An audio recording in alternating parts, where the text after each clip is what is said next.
Well, welcome to another edition of Match Play here in the spring semester, our President's Day edition, and we are so thankful that you are joining us here on California University Television here at the Sports Set, more famously known as the High School Roundup Set. To my left is Tyler Harris, and to my right is my partner in crime, as always, Clinton Logan. Who wants to talk first on how their President's Day has been going so far? Let's start with the young gun, Tyler. How are you doing, buddy? Not too bad, Scott. My President's Day is very productive, I suppose you could say. But nonetheless, it's all right. You know, it's kind of been a good day. Good day. Hasn't been too bad. It's a Monday, which we all know how Mondays can be sometimes. But I'm kind of disappointed. None of my teachers mentioned President's Day today. And it kind of hurts a little. I have not had any history classes on a Monday. Maybe we'll hear about it tomorrow. But kind of disappointed. Paul Crawford walked into my Christianity class and said, "Happy President's Day, everybody." That's a world history teacher for you right there, walking in. Not a U.S. history teacher. Well, let's get to a U.S. sport, and a pretty good one around here, Cal, known as the women's basketball team. And they went to Lock Haven, and they won against those Lock Haven Bald Eagles. That they did, Scott, pretty convincingly, too. Stephanie Michael, 24 points.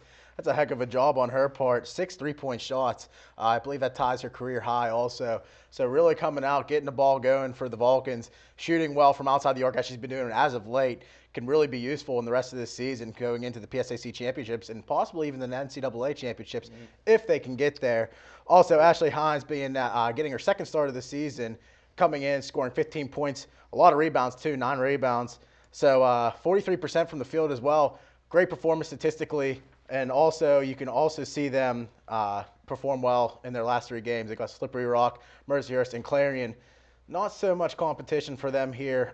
Could be interesting, though, because all those teams are trying to build their way up into those 6 spots. So it'll be interesting to see, but I see a lot of dominance coming from the California Vulcans. Well, I think you make a good point in terms of the rest of their schedule. They have probably, I think, the easiest schedule to finish out the season in the PSAC. Now, the one game that could slip them up a little bit is Clarion. That's at Clarion. Last time they were there, they saw an overtime game in which Raven Jones hit a big 3, and eventually Hannah Heater just ran the way for him. And again, the team's looking good. Unfortunately, Irina Kuka was injured in that last game against Lock Haven. If there's any team that you're okay to have an injury go down, it's Lock Haven because they, as you saw, they prevailed easily in that game, and Ashley Hines did a great job on the boards. Michael continuing to shoot the ball well. The good point, Emma Mahadi, a great game after being blanked in the last game against IUP. So they're getting things going, and I like where they're heading right now. They got a tough one this Wednesday night at the Convocation Center against the Slippery Rock Rock. Moving on to men's basketball, they came, they saw, and they conquered at the Lock Haven Bald Eagles. A great performance, great start, just all over 40 minutes of great basketball against those Lock Haven Bald Eagles, Clint. Absolutely, and you see the title right there, Slam Fest. That's pretty much what it was. And for the first time, I actually got to sit back, watch this men's basketball team at work, got to see them play, didn't have to announce the game, but it was great to watch them play. Anthony Lytle had some good minutes in there. Quentin Hardings really just elevated his game for the Vulcans. And this is the kind of win it's expected of Lock Haven. This is the last time these two teams, both men and women too, were playing Lock Haven because now that Lock Haven's moving over to the East, they're not going to see them for at least 2 years now. So make that point real quick. But Hardings really elevated his game, and he's the player that needs to. Whedon got some strong minutes as well, and I'm really liking what I see every game from Chris Williams. Chris Williams is, we've mentioned it time again, Chris Williams is playing fantastic, and I think he's having probably the best season of some of these Vulcans right now. Yeah, absolutely. As you said, Quentin Harding having a fantastic game, 26 points, really just sparked that offense and really got them going and picking up a lot of rebounds too, assisting very well. So playing well as a teammate as well as an individual player. But you got Jackie Bick and Williams. Jackie Bick's another person. He had a silent 13 points in that game. Williams shooting 13 points as well. Williams really stepping up. Jackie Bick still playing that great 3-point shot from the outside the arc, doing a great job of it, really driving a lot of points. Tynell Fortune doing a good job coming off the bench like he always does. This team is very talented. They have the potential to go far in the PSAC tournament. Will they? That's hard to say because there's a lot of other tough opponents in there, like, for example, Slippery Rock, IUP. So it gets really interesting. The team's playing great, though. Whenever you have a little bit of an easier matchup here, you expect that. Yeah, Jake Jakovic actually scoring the first 8 points for the California Vulcans against Lock Haven. A couple big threes there. Kid's on fire. Great true freshman. And Chris Williams, again, having another solid game. One of the more interesting stories coming out of here in the spring, and, you know, you should probably take a little bit more look into this, fans, Number 8 team in the land, the tennis team. And, you know, Tyler, they went up to Carnegie Mellon and they beat them. That they did, Scott. They beat them, and they beat them pretty well, winning 6-3 against the number 5 team ranked in the nation. Carnegie Mellon is no joke. They're a very strong, talented team, and we're being, us being number 8 in Division II. You see the women's tennis team play a lot of Division I ranked teams, not ranked, but Division I teams in Villanova, Pittsburgh. You see these bigger teams that they go up against, and they usually stand their ground against them. Earlier this season, they fell to Miami, Ohio, and they fell to Toledo as well, 6-1 in each of those games. So you fall early, but you get back right up on that saddle against the number 5 ranked team in the nation.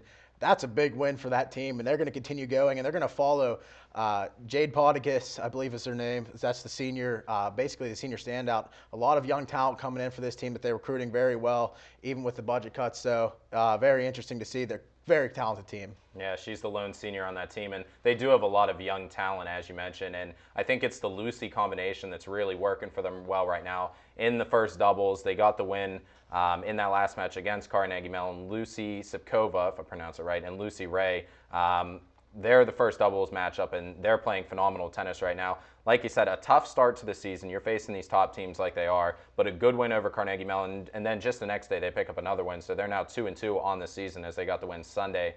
But Sipkova's playing great. Sipkova also was playing first singles in that matchup too, and she also got a big win over regionally ranked Katie Cecil there of Carnegie Mellon. So great win for them.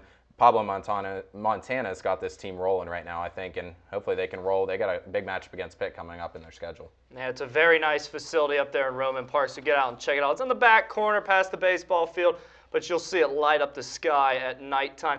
Moving on, we got our fan topic for you. You can go onto facebook.com/CUTV and send us your fan topics. We'd greatly appreciate them, but this is President's Day. So, boys, I got to ask it. Who's your favorite president of all time in U.S. history? There's a lot. There's a lot that comes to mind. 44. And Scott, I know you're the historian here, so throughout the show, Scott's going to be badgering us about our history knowledge. And trust me, it's not as good as our sports knowledge, I think we can say at the least. I'm going to go with the 16th. I'm going Abraham Lincoln. He's my guy. I think he did a lot of great things. I think he's the reason that the USA is as strong of a country as it is today, especially during the Civil War, getting the fight, defeating the Confederacy and everything. In his Gettysburg Address, we all know that very well, ending slavery, eventually the 13th Amendment being established because of Lincoln. So in my opinion, I think Abraham Lincoln was the best president, in my opinion. So I'll let Tyler Always a great pick. Oh, absolutely. Lincoln was just phenomenal. Did so much in so little time before, unfortunately, losing his life to a gunned John Wilkes Booth. Unfortunate there. But I didn't want to talk about the death. Kennedy also was up there. Didn't have enough time to do. He's just going to be David assassinated presidents. Is yours James Garfield? I don't want to go that route. But if I had to pick one, and one that was not assassinated, was Teddy Roosevelt. Teddy Roosevelt did a lot for the outdoor life. Really did a lot through the field and streams with fishery and hunting. Was an avid hunter. Loved to go out west and hunt. Loved to go to Africa, hunt elephants. So he really did a lot for the outdoorsmen in America today, and a lot of his theories and a lot of his ideas back in that time are still used today. So I think he did a good job in the outdoor segment. Teddy Roosevelt was actually shot one time, but he didn't die. He survived. Yep. He did survive He that. He did. He was going with the gun wins. Yep. My favorite's always George Washington. He was the first ever president. No other model to follow by. He started it all. Whiskey Rebellion. Good word. George Washington with the win.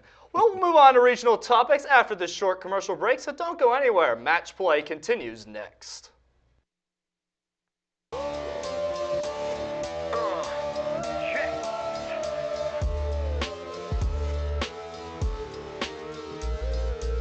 We want you to feel the beat right here. We want a sound that's oh so clear. We want you to feel the beat right here. Raise your hands and everybody sing.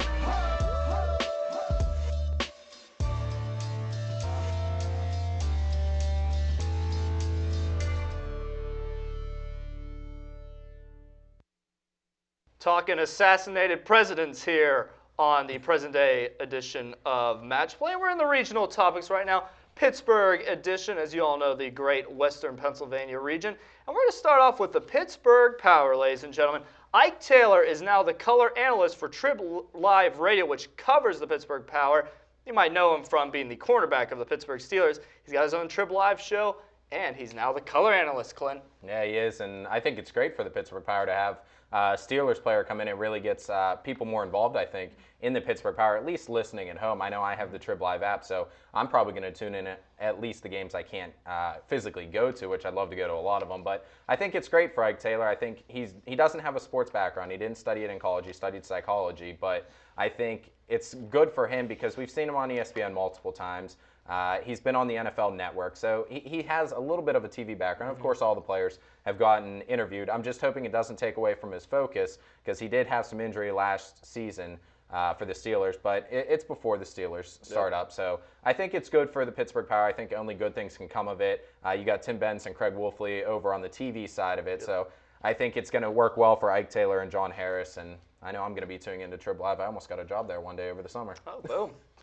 Ike Taylor definitely spreading his options, taking this Pittsburgh Power analyst job. I like what he's doing. He's definitely expanding his options as far as getting possibly seeing an analyst job after his career is done in the NFL as a football player. So he looks to transition onto being a broadcaster, like you see a lot of athletes doing. A lot of athletes, going from being a player to an analyst. So he's probably taking that route. But it's nice, as you just said, though, just to get some different form of football. I mean, arena football is so much different from real NFL football, actual football, and Canadian football is so much different from NFL football also. So it's nice to see somebody else's aspects really be used in that sport. Ike Taylor, I think, is going to do a good job of it. He does a good job in front of the television. But I think before he really, wants to work on his commentating, he better work on catching his interceptions first. Oh, and that's a jab at Mr. 24, Ike Taylor. Gary M. Smith will not like that. Not at all. Not at all. Well, the next icon is not about Mike Trout. No, he's not a Pittsburgh Pirate. We're just talking about the fish.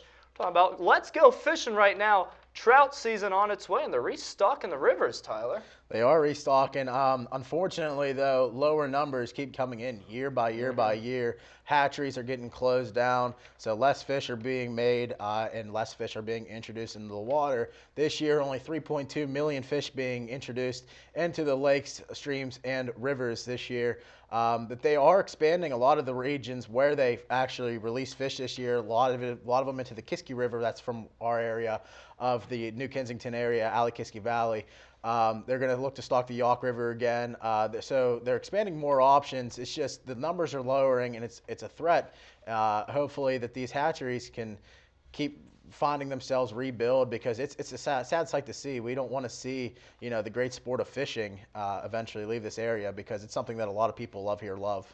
Yeah, it really is, and I used to be one of them, and unfortunately I can't say that I still am. I haven't been out fishing in I don't know how long it's been, but it is it hurts to kind of see that it's going down in terms of sport around this area. And as you said, 3.2 million, still a lot, but for what it's been in the past, it's definitely a decline. And also the upper and lower Twin Lakes, another part of the region that you mentioned, along with the Kiski down there. But there's still going to be some good fish out there for some younger fishermen, hopefully, to come up. They're looking about 12 to 14 and some 16 to 18-inch fish out there as well, the trout, rainbow, brown, golden palomino. So there's still some good options out there, but they're trying to stress it. And the guy in charge, I think it's Tom Morrissey, who's in charge of the commission down there, he's trying to stress, get the young fishers out there, get them going early.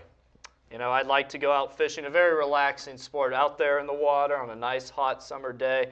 Get out there and fish. It's a fun, relaxing sport. You can play some music as you fish and have a good old time. Absolutely.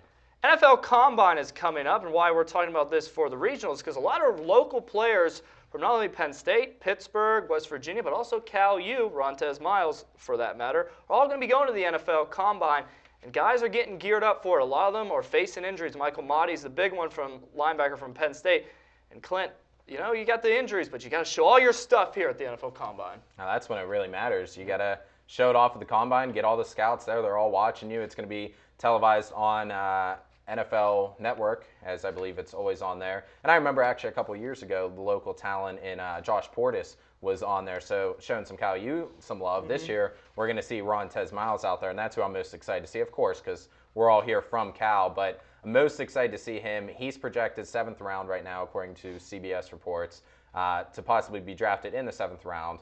You also have Ray Graham up there, who I'm really excited to see at the NFL Combine. He's projected possibly to go in the 4th round, so I'm looking at him as well. You mentioned a couple Penn State players, Jordan Hill, who's projected to go in the 6th, as well as Gerald Hodges of Penn State, and then you also have Geno Smith. So there's a lot of good young talent in the draft pool this year, and like I said, I'm really excited to see Ray Graham and Rontez out there. You literally hit every note that I was going to hit. I'm sorry. There's not that many local. Just as you said, Rontez is the most local one, the only player in the PSAC to go to the Combine, so that's nice to see a PSAC standout, not just a Cal U standout. And as you said, Ray Graham, who's somebody that I've been watching for a long time as he developed from a freshman up to his senior status. And you saw LaShawn McCoy do the same thing from Pittsburgh years past, and I knew he was going to be a big thing coming out of college. And sure enough, he goes to the Philadelphia Eagles as one of the best running backs in the NFL, arguably. And Deion Lewis, exactly. So, I mean, yeah, there's a lot of talent that comes out of Pitt in the running back position. Ray Graham hopefully can be another one. And as you said, from Penn State, there are 4 going to the Combine from them alone, and Gerald Hodges being the one that I was going to mention. So a lot of talent from the area. It's nice to see. Hodge is a very good linebacker. Ray Graham, we've seen the success Pitt running backs have had at the NFL Combine in the past. All right, guys, presidents make a State of the Union address, and you know what? I'm going to have you guys do a State of the Pittsburgh sports scene address. And Tyler, we'll start with you. Oh, boy. Well, I actually wrote it out for you all at home, so here it goes.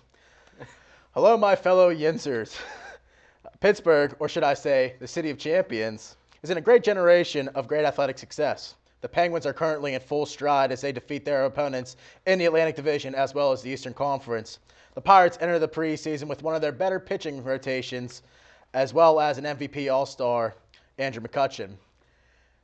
They're making the right transactions and are only a few moves away from making the right pieces, putting together the right pieces to the puzzle. A 500 season is in their near future. Steelers are going through some struggle. Cap space is a little low. I'm running out of time, so I'm just going to briefly sum it up. They're going to struggle, but they're going to come back in a few years, and the Power can't get much worse. They can only go up from there. Mr. Clinton Logan. To my fellow Pittsburghers, I come to you today not only as your favorite match play contestant, but as your friend.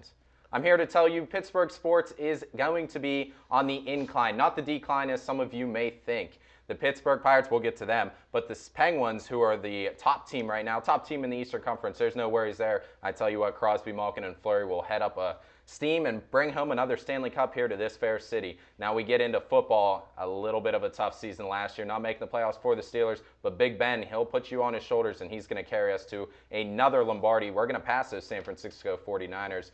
Actually, no, we're one ahead of them. I apologize. I expected them to win. That is my fault right there. But we're going to bring home another Lombardi. And the Pirates, don't fret right there. We have a backup plan in charge right now, and I'm bringing in Brandon Inge to back up Pedro Alvarez if he has another bad year. So we got some things in the back pocket lined up for you Pittsburghers. We're going to be good. Beautiful, boys. Beautiful. Who's your favorite there, Scott? It is not my choice to pick a favorite. It is your decision to make the favorite there, and we'll tell you about that after the national topics. And, hey, those are coming your way next.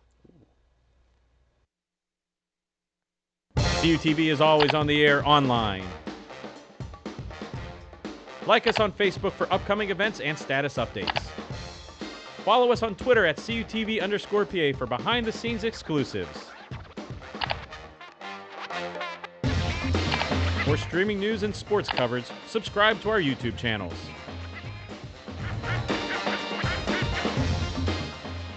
CUTV social media. It's always online. And welcome back to Match Play President's Day edition. We're in the national topics now, America time. And you know what? One of the better stories that I read over the weekend, guys, it was Hockey Day in America all around NBC and the NHL, and they had the games all day long. But I was looking on the NHL on NHL.com, and they had this nice little article about a mini Winter Classic for the Hurricane Sandy victims.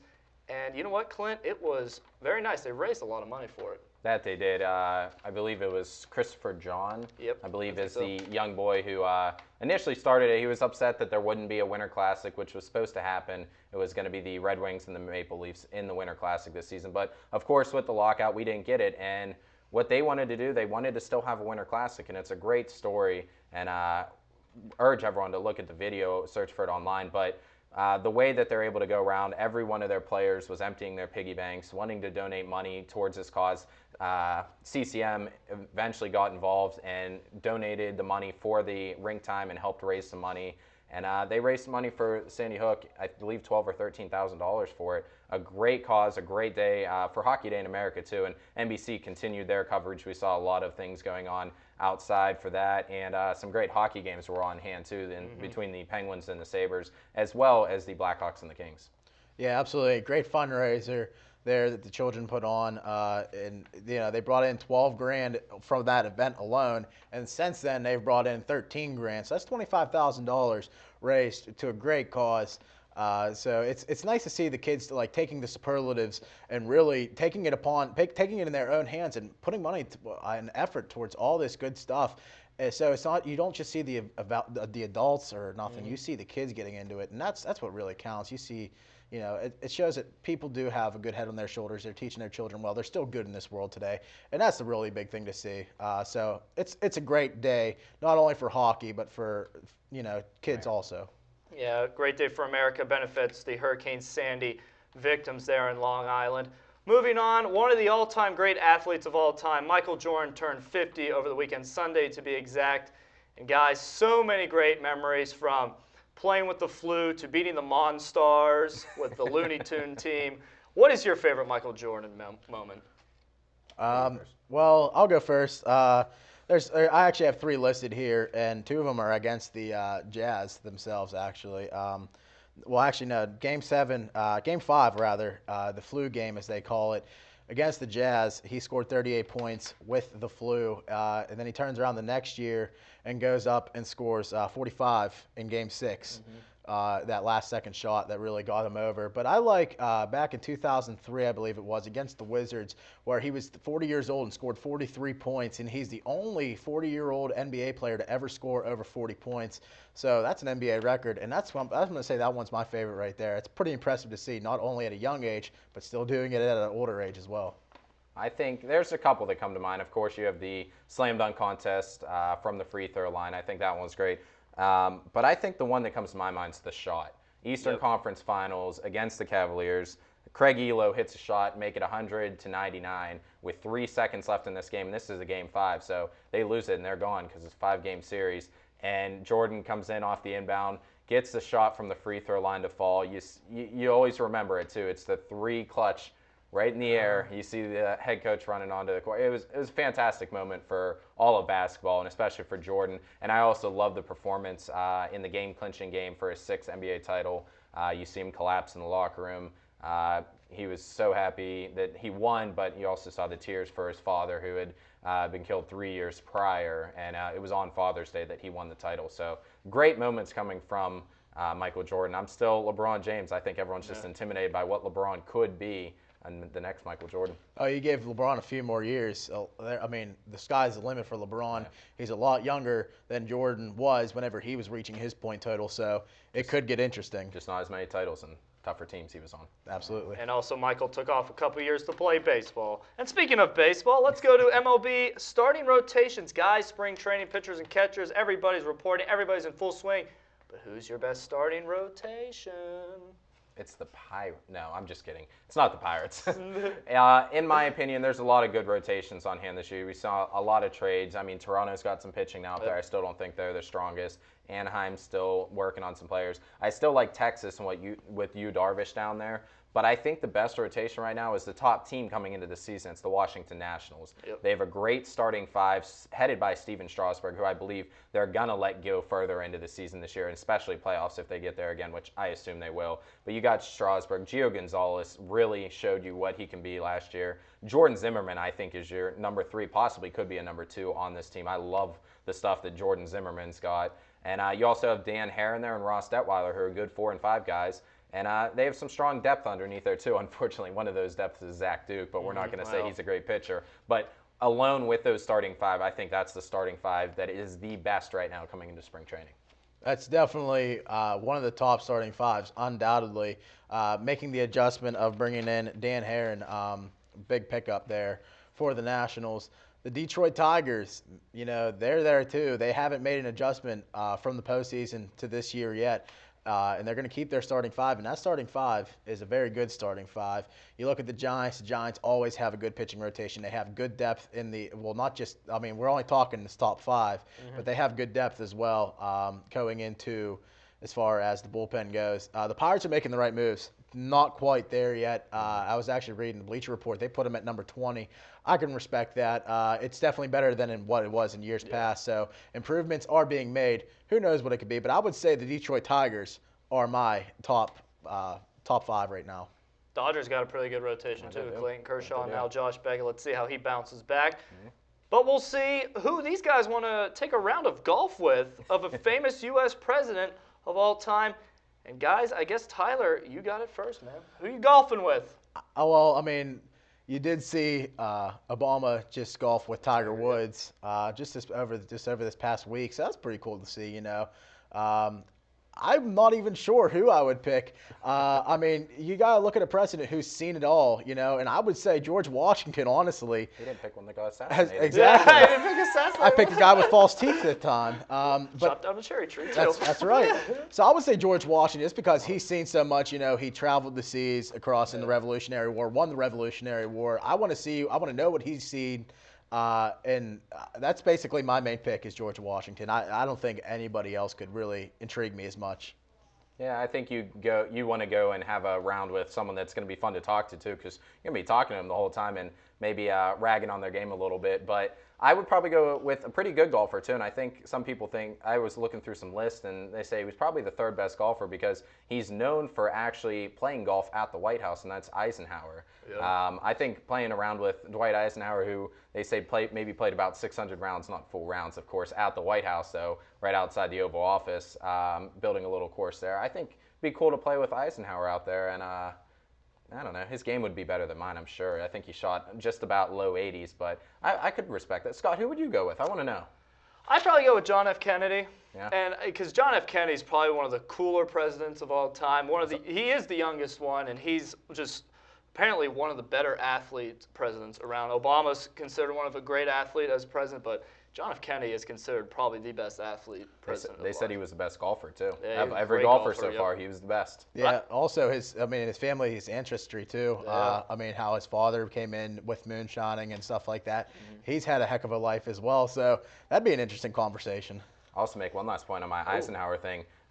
Pay attention when the Masters comes up at Augusta. There is a tree called Eisenhower tree. Oh, is there really? Yes, there is. A little presidential Do you know what fact hole? for you. Do you know I what do not know what hole, but I can let you know next Monday. Next Monday, yes, because this is the trio you see every Monday, and you can vote for these two guys right here on Facebook. It's www.facebook.com/CUTV. / You doing this Pittsburgh style? Thank you for paying. I thought I would because, we are in Western Pennsylvania. Yeah, we are. Anyways, vote for these two guys, or you can vote for me as the host, or vote for JP. No. Yeah, don't vote for him. Okay, never mind. He's a little sick. He's just a little chinchilla. He is sick. You don't want to vote for him.